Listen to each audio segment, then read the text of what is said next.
Disney has just confirmed what many thought was unthinkable. Snow White, yes, again, is getting rebooted. And this isn't just another remake. This is a full-blown attempt to save a legacy after one of the most embarrassing disasters the studio has ever faced. Because make no mistake, the Rachel Zegler-led version wasn't just a flop. It triggered a chain reaction, controversy, fan revolt, internal chaos, and a financial crater so deep, even Disney's die-hard defenders started jumping ship, and now they're scrambling to win back a fan base they pushed away. But how did things go so wrong? And what's Disney really planning with this reboot? Let's break it down. When Disney first announced a new Snow White, it was pitched as a bold reimagining, a modern feminist take on the classic 1937 fairy tale. Rachel Zegler, fresh off West Side Story, was cast as the lead. But then, the interviews started. Zegler publicly mocked the original story, saying things like, "There's a big focus on her love story with a guy who literally stalks her. Weird, weird." She dismissed the prince as irrelevant and claimed this Snow White didn't need saving. To Disney executives, it sounded empowering, but to fans, it felt like an attack on a beloved classic. Social media exploded. The backlash wasn't just about the changes, it was about the attitude. Ziegler came off as smug, dismissive, and painfully unaware of the character she was supposed to represent. And just like that, the movie became a meme, not for its innovation, but for how far it strayed from the story people actually loved. But that wasn't the whole story. Behind the scenes, things were unraveling fast. Insiders say Disney executives were stunned by the reaction. Early test screenings were lukewarm at best, but the real blow came when the trailer dropped. Fans didn't just dislike it, they rejected it.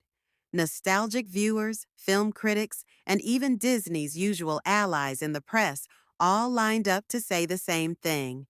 This wasn't Snow White. Meanwhile, inside the company, departments were at war. Marketing, creative, PR. They couldn't agree on how to fix the messaging.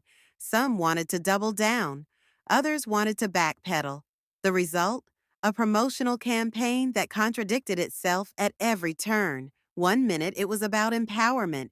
The next, they were scrambling to reassure fans that it would honor the original. But by then, the damage was done. And the fallout wasn't just PR. It hit Disney where it hurts most. The bottom line. Box office expectations were slashed. Merch sales tanked.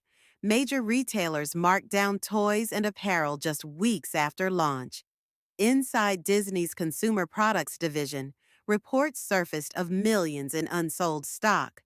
Analysts say the losses were massive, potentially one of the biggest flops in the studio's modern history. Worse, fans were openly asking, what happened to the Disney we grew up with? Parents felt alienated. Kids weren't interested. Critics stopped defending. Even longtime supporters started calling the brand unrecognizable. This wasn't just a failed movie, it was a full-blown crisis. So now, Disney's doing what many thought they wouldn't dare. They're rebooting Snow White, again. In a private media event, studio execs described it as a course correction, a tribute to the original, a return to timeless storytelling. There's no cast confirmed yet, but this time the focus is on heart, on emotion, on magic. The dwarfs are back, the songs are back, the fairy tale tone is back. And according to one producer, the goal isn't to fix what wasn't broken, it's to reintroduce the story that started it all, with care, respect, and maybe just a hint of modern grace. But Disney knows they can't afford to get this wrong. This reboot isn't just a creative project, it's a reputation strategy. The new writer reportedly specializes in emotional, character-driven stories. The director, whose name is expected to drop soon, has worked across both animation and live action with international success. Legacy animators and consultants from the Disney Renaissance era are being brought in. These are the people who shaped the studio's identity in the 90s. Now they're helping rebuild it. Media training has been overhauled. Public relations is being tightly managed. Every department is now aligned on one mission: consistency, cohesion, and no more surprises. Meanwhile, Rachel Zegler has gone quiet. Sources say Disney has pulled her from all official platforms. Her press appearances have been canceled. And the industry, it's moving on. People who once championed her are backing away. Casting directors are hesitant. Even progressive voices in Hollywood are distancing themselves. Her role in the original film wasn't just a performance, it became a lightning rod. And now, she's become a symbol of what not to do when handling a legacy character. Disney clearly wants this next film to have no baggage, just story, just emotion, just Snow White. And here's the twist. Some fans are actually excited again. Not all, of course. There's plenty of skepticism.